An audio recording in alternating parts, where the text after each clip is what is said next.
Are you feeling stressed out? Are you feeling like your cortisol is really high? Are you feeling really puffy, tired, but wired, and can't sleep?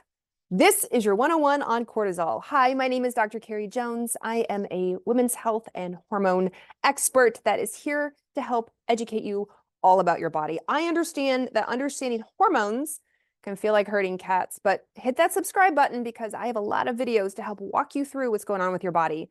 And today we're going to talk about top tips for cortisol. First of all, how do you know that you have high cortisol? Let's talk about some common symptoms. One, you just feel stressed out. You feel stressed out. You feel frustrated. You feel burned out. You know you were burning the candle at both ends. Maybe you're having symptoms such as hair loss. It's kind of diffuse hair loss, like the family dog, like a golden retriever would shed. It's not in a particular area. It's just kind of all over hair loss. Yes, that can be a sign of high cortisol. Maybe it's a lot of low energy. You just feel blah. You feel like you're working with candlelight as opposed to full spectrum light bulbs in your body. You could be having sleep issues, tired but wired. You try to go to bed, you're so tired, you lay down, and then you're awake, and it's annoying. Maybe you're feeling puffy, like I said in the beginning. You feel like your face is puffy, your rings are tight, your socks are leaving imprints. You feel like you've gained weight, especially around the middle. You've noticed your belly has gotten bigger, your pants have gotten tighter, not so much in the lower region, not so much in the booty, the hips, the thigh, but in the center region. Cortisol can play a big role there. Those are common symptoms to let you know, like, maybe cortisol or stress is playing a bigger role in your life than you realize. Now let's talk about, where does cortisol come from and is it all evil? Of course it's not all evil. We need cortisol. You actually literally need cortisol to survive. Cortisol is very important at normal, typical, expected physiologic doses. The thing with cortisol is it's made in your adrenal glands. Ideally, you have two of them. They sit on top of each of your kidney, and they release hormones such as cortisol in times of stress when the brain tells it to. So when a stressor occurs in your body or outside of your body, then it runs to the adrenal glands and says, make some cortisol. We need to handle this right now. But what does cortisol do? First and foremost, cortisol helps raise your blood sugar because your body is thinking, your brain is thinking, oh my gosh, we are about to fight something. There's a stressor. We need to run, we need to fight, we need to think through this really quickly. So the body releases glucose, blood sugar, at the instructions of cortisol. And the point for that is so it can all go to the brain or help in your skeletal muscle for you to fight and for you to think through, for you to run, except we're not often doing that. Usually it's an unhappy text message, a job we don't like, a fight with our partner, sitting in traffic, or we don't feel well. We just feel stressed out and blah, and it's taking over our body, and cortisol gets pumped out. We can even have a lot of cortisol if we are over exercising, over stressing, over taxing our body that way. And that is another reason cortisol can get made in high amounts. So blood sugar is a big one. Now, to a small to medium degree, cortisol is also anti-inflammatory. So when you hurt your ankle, when you cut yourself, when you are fighting the flu virus, you want cortisol to help your immune system when it's done. Stop, tamp down, not continue. Cortisol can help that. But when you make too much cortisol chronically over and over, day after day, because the stressors just keep coming, this is where it can lead to chronic disease. This is where it can lead to blood sugar issues, blood pressure issues, heart issues, visceral fat gain, the hair loss I mentioned. You can see it in your skin when you've been stressed out for a long period of time. It affects hormones. Cortisol, when you have a lot of stress floating around, the brain says, I don't think now is a good time to make healthy levels of other hormones, so we're not going to. You may notice your progesterone is suddenly not like what it used to be. Testosterone, estrogen, whether you ovulate or not, trying to get pregnant can become a lot more challenging when cortisol is chronically high. The acute raise in cortisol, like when you're driving and about to get in an accident, you swerve quickly, and you have cortisol, shoots up. Adrenaline, of course, goes up as well. But when you're in that stressful situation, you want some cortisol. That's its job, is to help you. The problem is when it's day after day, time after time, chronically, and then we are left with these symptoms. So now let's talk about what you can do with high levels. So with that chronically elevated cortisol, a lot of us fall into what's called fight or flight, freeze, or fawn. fight, flight, which you're probably familiar with. Freeze is where you feel withdrawn, shut down. You don't know how to react. You literally freeze. Or a fawning response, depending on the person that you're with. And we are trying to help the body bring it down. So let's talk about the top tips. I've got about 8 top tips to help bring cortisol down. And again, this is for the chronic cortisol over time. Number 1, when it comes to your nervous system, that's the system that helps you with stress and cortisol production. When it comes to your nervous system, it needs to know, are you safe? Do you feel safe? Do you feel happy and joy? Are you playing? You can't be joyful and happy and playing and not feel safe at the same time. Do you have a community in which you feel safe in? So now you're going to start evaluating your jobs, relationships, your thoughts, everything in your body, outside of your body. What is going on that might be disrupting this? Because you may notice when you're thinking of stress that you're only maybe thinking of a relationship, or you're only thinking of your job, or you're thinking with stress, I mean, maybe it's a chronic illness you already have that is creating a lot of stress in your life, understandably. But when it comes to your nervous system, we need to assess for, do you feel safe?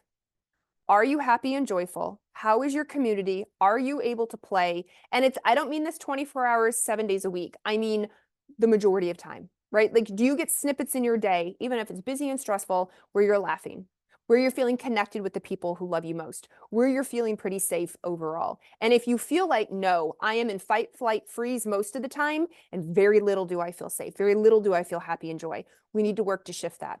And if you're listening to this thinking, yes, thank goodness, I have a great community, great friends, great relationships, I do feel joy, I am definitely feeling safe, and I happen to have stress as well, then we are on the right track. So I want you to evaluate as you're going through, do you feel safe, joy and happiness? Do you play? And how is your community? And make micro adjustments over time, or big adjustments, depending what works for you. And let's, number 1, get that under control. Number 2, are you sleeping? Sleep is a huge one for recovery when it comes to high stress. If you are not sleeping, you can't fall asleep, you can't stay asleep. What is going on? Potentially first, check your sleep hygiene. Do you stay up too late? Are you watching videos like this? Thank you very much, but make sure you go to bed on time. Are you scrolling on your phone? Are you watching TV shows, Netflix, late into the night, and it's disrupting? Are you getting a second wind because you've put your child down to bed and now you can finally answer emails and get all sorts of things done? But it's interfering with your sleep. Do you stay up too late and you know it, but you're doing it anyway? You see how humans get? You want to make sure you prioritize sleep. So make sure you wind down at night, wind with the D, of course, not an E, not alcohol. Sleep in complete darkness. Is your room cool? Because it's hard for us humans to sleep in a hot room. And what can we do to help optimize your sleep? In your sleep, you repair, you recover. In fact, your brain detoxifies. So sleep is really important. Start prioritizing it. Number 3, if you're pushing exercise, if that's who you are, that's what you love, that's how you get your stress out, it may actually be causing more stress at this moment. So you may want to dial it down if you're the type of person that is maybe over exercising or maybe using way too much exercise as a stress relief. Switch to walking. And if you don't exercise, you're pretty sedentary, start walking. You can't go wrong with walking. Maybe if it fits in your budget, get a treadmill, get a walking pad. Or if it's a nice day, decent weather, go for a walk. Do a 20, 30-minute walk, put your headphones on, your earbuds in, play music that you enjoy, listen to a podcast that you enjoy, or just simply go out in nature and walk around a safe area, your neighborhood, wherever you want to. 20 to 30 minutes or more can make it's like a breath of fresh air, literally, if you're outside. So with the exercise, are you pushing it? Are you having exercise be a stressor for you? In a temporary situation, let's dial that back. I'm not saying forever. I'm just saying right now, while the stress is really high, let's dial that back. Number 4, are you hydrated? And by hydrated, yes, I mean water, but specifically potassium. When it comes to hydration, a lot of people focus on sodium and other electrolytes, but it's the electrolyte of potassium, the mineral potassium, that we really want to focus on. So if you're doing electrolytes, make sure you do an electrolyte that has healthy levels, good levels of potassium, or just has potassium in it. You'd be surprised how many are very sodium based. We want, at least a couple 100 mg of potassium in there. Potassium is what dictates if our hydration is good or not. Again, it's not sodium. Sodium plays a role. I'm not debating that, but potassium plays the bigger role here. That leads me to number 5, another part, magnesium. So not only do we need healthy levels of potassium, we need healthy levels of magnesium. So something like 300 or 400 milligrams of magnesium glycinate is a pretty safe one. Glycinate has glycine. Glycine is calming. It also tends to not have the GI effects that other magnesiums have. So if you have constipation, then something like a magnesium citrate can help alleviate that.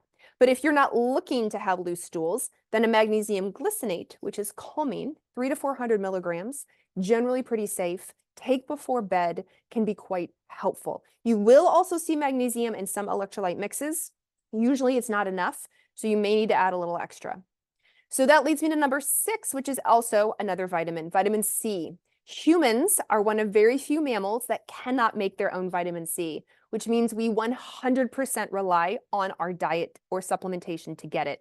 And vitamin C, 1, is a big antioxidant. 2, it's very heavily concentrated in our adrenal glands. So vitamin C plays a role in the creation and use of cortisol and the creation of noradrenaline, norepinephrine, and adrenaline or epinephrine. So it's not going to push those, but it is going to help in general with the stress response. So if you're having a lot of stress right now, you may want to consider adding in vitamin C foods, or you may want to consider adding in some more vitamin C to your supplemental mix. That leads me to number 7 and 8, and I'll have 9 as a bonus, which are some herbs.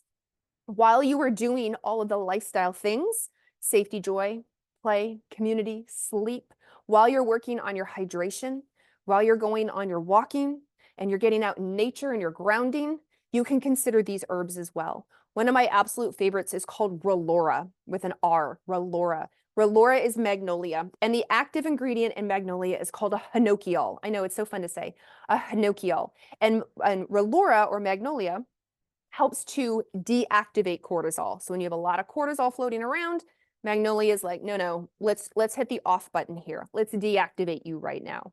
And then that leads me to number 8, which is L-theanine. L-theanine, which is very brain calming for the waves in the brain that are freaking out.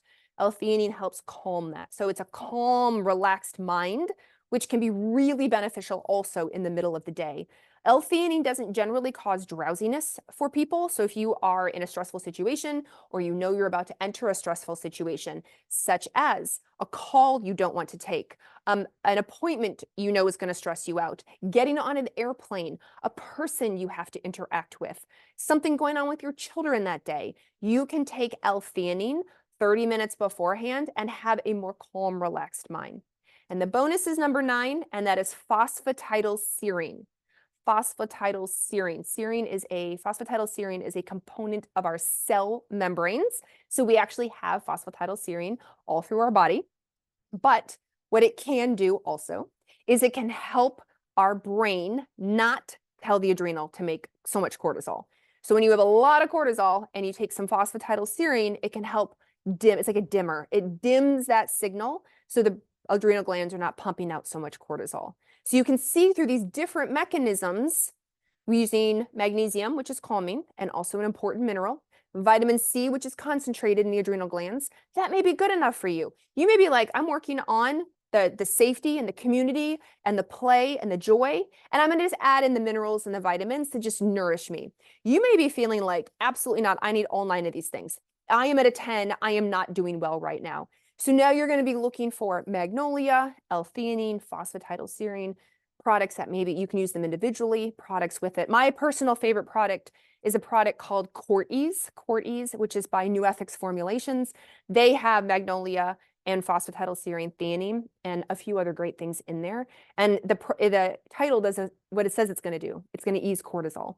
So it's a nice added bonus if you're like, I'm doing these things, I'm doing these lifestyle things, and I just need a little extra help, or it's affecting my day-to-day, or particular days are a lot more stressful and I'm having a harder time managing them, or I'm having problems with sleep. I feel like I'm tired but wired at night. The stress really hits me before bed, and these extra added bonuses these herbs may be a good option in like bringing it down, dialing it down. So I hope that gives you a really nice overview on when you have high cortisol, how we can lower that cortisol. What are the common symptoms of high cortisol? Where does cortisol even come from? And what we can do to help our body feel safe and happy and joyful. So we're in a playful state and we feel good, joyful, and safe in our community. Again, I am Dr. Carrie Jones. Thank you so much for listening. As I've said, hormones are like herding cats, especially cortisol in a stressed out state. And I hope this helps answers your questions.